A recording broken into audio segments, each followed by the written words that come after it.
Salut à tous, j'espère que vous allez bien. Aujourd'hui, nouvelle vidéo pour vous présenter les différents achats que j'ai pu faire ces derniers temps et aussi des réceptions, voilà, que ce soit en don, que ce soit en réception presse pour tester des jeux. Bref, j'ai envie de vous présenter tout ça dans la vidéo. Donc c'est parti. On va commencer avec Nintendo qui nous a envoyé son nouveau jeu Paper Mario. Donc là, c'est Paper Mario La Porte Millénaire qui ressort sur Switch parce que c'est un jeu qui était à l'époque sorti sur j'allais dire sur PS3, n'importe quoi, sur GameCube. Voilà, un petit Paper Mario. Alors celui-là, je l'avais pas fait à l'époque et bah c'était une grosse erreur de pas l'avoir fait à l'époque parce que maintenant le jeu vaut une blinde évidemment, mais surtout il est excellent. Il est super cool. Alors, après, il n'est pas aussi vaste, aussi grand que les derniers. C'est-à-dire que, voilà, on est beaucoup cloisonné dans des petits niveaux. Voilà, on avance de niveau en niveau et à chaque fois, ça recharge la map, quoi. C'est pas un peu plus ouvert et un peu plus vaste que le dernier, notamment sorti sur Switch. Le truc le plus sympa, c'est que parfois Nintendo nous envoie, ou c'est plutôt la boîte.com qui nous envoie, des press kits. Donc j'ai pu recevoir, pour mon plus grand plaisir, le petit théâtre de combat qu'on a donc dans Paper Mario La Porte Millénaire. Et vous le voyez, en gros, on a différents personnages et on a tout qui est fait en mode diorama. Donc j'ai fabriqué ça. Tout était à plat, hein. Je l'ai fabriqué pendant une bonne demi-heure, hein, pour pas abîmer les pièces et tout. Et en fait, les personnages qui sont à l'intérieur, on peut les changer. Voilà, donc il nous reste encore certains personnages. Attendez. Je n'ai pas pensé, j'avoue, à vous montrer. Voilà, je l'ai reçu là-dedans. Et à l'intérieur, donc j'ai tout remis, hein, forcément. Hop, on avait la petite planche de création. Donc c'était un peu long, hein. Il y a quoi? Il y a 15 étapes. Il y a 15 étapes et du coup, j'ai les chats qui font de la merde. On a déjà des petits personnages comme ça qu'on peut déclipser et remplacer. Les ennemis du jeu qui sont très stylés.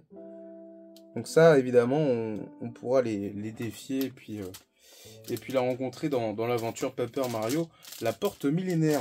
Donc vraiment un petit jeu que je connaissais évidemment, mais que j'avais pas joué à l'époque. Donc, est-ce que pour vous pensez que c'est bien, les remakes comme ça, parce qu'il a eu une vraie amélioration, hein. En tout cas, moi je trouve que c'est l'occasion pour les personnes comme moi qui ne l'ont pas découvert à l'époque, de le découvrir de façon un peu plus next-gen et améliorée. Ensuite, on a reçu dans le même colis le Paper Mario en feuille. Voilà, en feuille comme ça. Donc en gros, c'est recto verso. C'est recto verso comme ça. Et en gros, on peut faire un pliage de Paper Mario parce que dans l'aventure, il se transforme en avion. Voilà, donc j'ai fabriqué le petit avion à partir des schémas. Et du coup, si je me trompe pas, c'est excellent. J'adore. J'adore, ça rend trop bien. Ça rappelle des souvenirs de l'école. Voilà, donc du coup, le petit théâtre va partir dans le décor. Et puis moi, bah, je continue l'aventure. Paper Mario, je le savoure, hein, je prends mon temps sur ce style de jeu. Et comme on parle de Paper Mario, eh bien, on a un ami de l'espace culturel de Bernay-Menneval qui nous a mis de côté et offert donc ah merde, j'ai perdu le nom encore. Ce présentoir et cette PLV Paper Mario qui est trop stylé. Regardez-moi ça. Donc c'est vraiment en mode cartonné des deux côtés. Ils sont accrochés avec un petit fil. Et puis voilà ce que ça donne, quoi. On peut l'accrocher, ça rend trop bien. C'est juste trop génial. En plus, c'est con, mais je voulais m'en imprimer pour en mettre dans le décor des petits Mario comme ça. Et avec le Bowser, le petit Koopa. Bref, la petite princesse. Franchement, c'est génial. Donc dès qu'il nous a proposé de pouvoir récupérer cette PLV, j'ai tout de suite dit oui, parce que c'est stylé quoi. Et c'est vrai que pour l'assaut, pouvoir le fixer de temps en temps sur les conventions, ça peut être vraiment très très sympa et très agréable. En plus de ce présentoir, on a eu l'autre PLV, le totem. On a du coup le totem qui est un peu plus classique. Voilà. Vraiment très très cool. Et ça rentre pas dans l'écran. Mais sinon dans l'idée ça donne ça. Vraiment très coloré. J'aime beaucoup le nouveau visuel parce que je trouvais que la jaquette du premier sur GameCube avait un petit peu de... un peu... comment dire, un peu plus sombre, je trouvais. Là, il est beaucoup plus coloré visuellement. Et autre chose assez fou et assez dingue, c'est qu'il nous a offert une bannière Spider-Man 2 pour la sortie de la version qui est sortie sur PS5. Du coup, regardez-moi cette bâche incroyable de Spider-Man.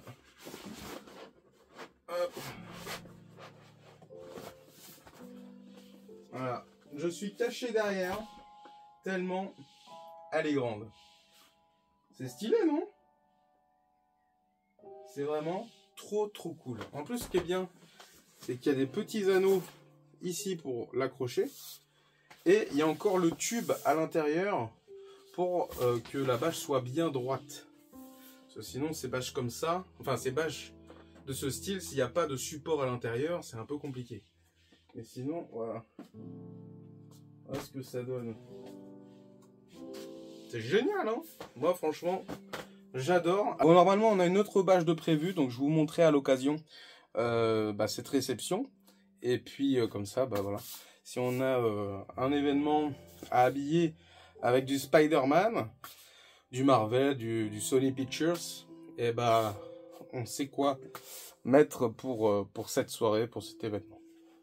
Bon, maintenant que les cadeaux ont été présentés, je vais vous présenter différentes choses, différents achats que j'ai fait ces derniers temps. Donc déjà, il y a cette nouvelle caméra qui me filme. Donc c'est le Samsung Z Fold 5. C'est un téléphone portable qui s'ouvre en deux et qui permet d'avoir un écran un peu plus grand. Donc autant vous dire que là, niveau productivité, j'ai été niveau 0. Quoique j'ai un petit peu charbonné sur les réseaux. Mais sinon, c'est juste agréable. Voilà, de regarder des séries, des vidéos là-dessus. Donc j'ai pas mal poncé cette partie-là. En plus, chose incroyable, c'est quand on l'ouvre, on peut déclencher l'appareil photo pour du coup filmer avec le téléphone basique, hein, en mode avec l'écran qui est ouvert. Mais surtout, on a le mode selfie, où en gros, là je filme avec la caméra arrière du téléphone, mais j'ai un retour en direct. Donc c'est-à-dire que là, je me vois avec l'écran de devant. C'est juste génial. Donc rien que pour cette fonctionnalité, j'ai bien fait. Voilà. Donc c'est un petit peu mon cadeau d'anniversaire que je me suis fait en avance. Bon, bien évidemment, tout le monde a un petit peu participé, évidemment. Parce que pour financer tout ça, c'était un peu compliqué. Donc j'espère que le niveau qualité, ça sera au rendez-vous. Bon, ça a l'air. Hein. Et surtout au niveau du son. Voilà. Bon, le seul truc qui me peine un petit peu sur ce téléphone-là, c'est les haut-parleurs et le son. Voilà, je trouve il aurait pu être un petit peu mieux amélioré. Mais bon, ça a fait le taf, je suis vraiment très content de ce nouveau téléphone et il me sert tout le temps. Alors, ce n'est pas mon téléphone principal. Mon téléphone principal, ça reste quand même le Poco F4 GT que j'avais reçu il y a quelques années de la part de Poco. Il me sert toujours pour filmer les vidéos vide-grenier live. Donc après, bon, vous voyez, j'ai des mains acides. Voilà, c'est pas parce que c'est sale, mais j'ai des mains acides sur ce téléphone-là. Donc là, je sais pas, la coque, elle a pris un petit peu la force de ma main parce que je suis droitier, mais j'utilise de la main gauche. L'avantage de celui-là, c'est qu'il a des petites gâchettes. Il a des petites gâchettes sur le côté. Et admettons, on peut les commander sur certains jeux. Et on peut les utiliser comme raccourci pour lancer la caméra, pour lancer un enregistrement. Bref, c'est assez cool comme fonctionnalité. Et franchement, je vous le conseille, voilà, si vous voulez passer à un téléphone assez puissant. Donc voilà, ce nouvel achat qui m'a fait un petit trou dans mon portefeuille. Du coup, j'ai acheté, bah en fait tout ça vient de Cash hein, finalement, parce que le Samsung que vous voyez là, je l'ai acheté à Cash Express de Bernay, voilà. Et à chaque fois que je vais chez eux, bah je tombe sur des choses voilà, que je dois forcément acheter. Parce que je me dis que c'est des choses que je cherche depuis un moment. Ou soit c'est pour le kiff. Voilà, parce que je reprends vraiment pour la collection des objets pour le kiff et pour compléter évidemment cette collection.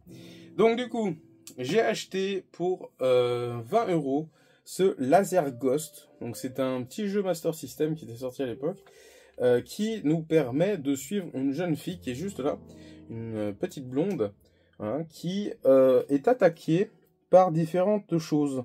Ça peut être des chevaliers, ça peut être des vampires, des chauves-souris, des squelettes, des voitures diaboliques, des choses comme ça. Coucou chaman, ça va? Donc vraiment très content. Je connaissais pas du tout le jeu avant de le voir en vitrine. Et quand j'ai vu le petit gameplay, je me suis dit, oh bah pour les expos, ça peut être grave cool. Pendant Halloween, tout ça, ça peut être sympa. Et surtout en jouable, voilà. Enfin, pour les expos, et surtout, bah, c'est un jeu qu'on n'avait pas dans la collection. Donc voilà, je complète un petit peu plus cette partie-là. L'achat que j'ai fait en même temps, qui n'était pas prévu, évidemment, parce que autant le jeu Master System, il me faisait de l'œil, mais là, j'ai acheté autre chose. J'ai acheté une Dreamcast. Alors vous allez me dire, pourquoi tu rachètes une Dreamcast alors que tu en as peut-être 10 millions dans la collection? Eh bien tout simplement parce que c'est une console qui n'est pas très commune en vide-grenier. Et vous le savez peut-être, on fait des événements avec l'assaut. Et à certains moments, on met en jouable des consoles. Donc voilà, cette console-là va partir en exposition. Donc ça va nous compléter en jouable. Et surtout, elle va nous servir à compléter nos bornes Dreamcast. Voilà, parce que à chaque fois qu'on se déplace, enfin la plupart du temps, on se déplace avec des bornes de présentation qu'il y avait dans les magasins, sur les salons à l'époque. Et du coup, bah, pour l'une de nos bornes, il nous manquait une Dreamcast. Et du coup, bah voilà, j'ai racheté une petite console avec la manette. Donc voilà, c'est sympa. Alors le seul truc qui est un peu relou, mais bon, c'est pas très grave, c'est que le câble, c'est un composite, comme ça. Voilà, je préfère quand c'est en Péritel, mais bon.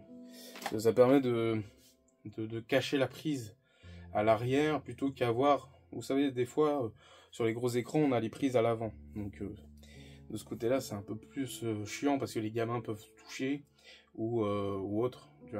Donc, la Dreamcast, je l'ai chopée à 90 €, ce qui n'est... Voilà, c'est pas trop cher, c'est pas pas cher, c'est le prix du marché de maintenant. Elle est un peu jaunie, mais bon, au moins j'ai la garantie qu'elle fonctionne et puis je l'achète pas à n'importe qui. Voilà, je l'achète dans une boutique qui est réputée maintenant. Voilà, c'est Bernay, écoutez. Nouveaux achats qui sont aussi pas prévus. Mais vous savez, à l'entrée maintenant de la boutique à Cash, ils ont une vitrine avec les pépites. Voilà, la pépiterie. Donc, c'est uniquement des jeux qui sont pas communs, un petit peu chers aussi, et qui valent plus le coup que la plupart des jeux qui sont en rayon. Et du coup, je vois ça de loin. Le Kirby Planet Robobot. Donc ça, c'est un jeu que j'avais reçu en démat à l'époque de la part de Nintendo. Donc c'est un jeu que j'ai joué, que j'ai fini potentiellement, je ne sais plus. Et j'avais adoré ce jeu. Et c'est vrai qu'à un moment donné, je m'étais dit, si je devais recompléter une licence, là en ce moment c'est Yakuza, mais s'il y a une licence que je dois recompléter, ça va être du Kirby. Parce que c'est un bonhomme que j'aime bien. J'aime pas tous les jeux. Hein. Kirby, c'est un peu trop mélangé tout ça. Le monde est un peu trop vaste et tout. Mais c'est vrai que celui-ci, si vous l'avez pas fait, faites-le. Voilà, si vous avez l'occasion. Et quand je l'ai vu affiché à 20 €, mais surtout qu'il était sous blister, regardez-moi ça, il est encore sous blister, je me suis dit, mais vas-y, chope-le. C'est l'occasion qui a fait le moment. Et autre jeu qui n'était pas prévu aussi, c'est un jeu aussi qui était dans une liste lointaine de la tête, en disant que j'avais loupé j'avais loupé à un ose. Malheureusement, pour 3-4 euros, je l'avais loupé, donc je suis dégoûté. J'ai complété avec ce magnifique jeu compilation 3D de c'est Sega 3D Classic Collection. Donc une petite compilation très sympa. Le visuel est très très cute. Alors, petit souci du détail, c'est qu'en gros, le blister s'est fait un petit peu ouvrir. En fait, de ce côté-là, vous avez le blister qui est un petit peu ouvert. Voilà, il manque une partie du blister, malheureusement. Donc, va falloir que je le mette en caisse assez rapidement, enfin, une petite boîte de protection, assez rapidement pour éviter les petits désagréments de la vie. Voilà, donc dans tous les cas, des petits achats plutôt sympas. Ah, et puis aussi une petite pépite que je vous avais pas montré. Ça, c'est un achat Vinted que je viens de repenser. Je me suis refait la série Titeuf sur Netflix et Amazon. La seconde série est tout pourrie.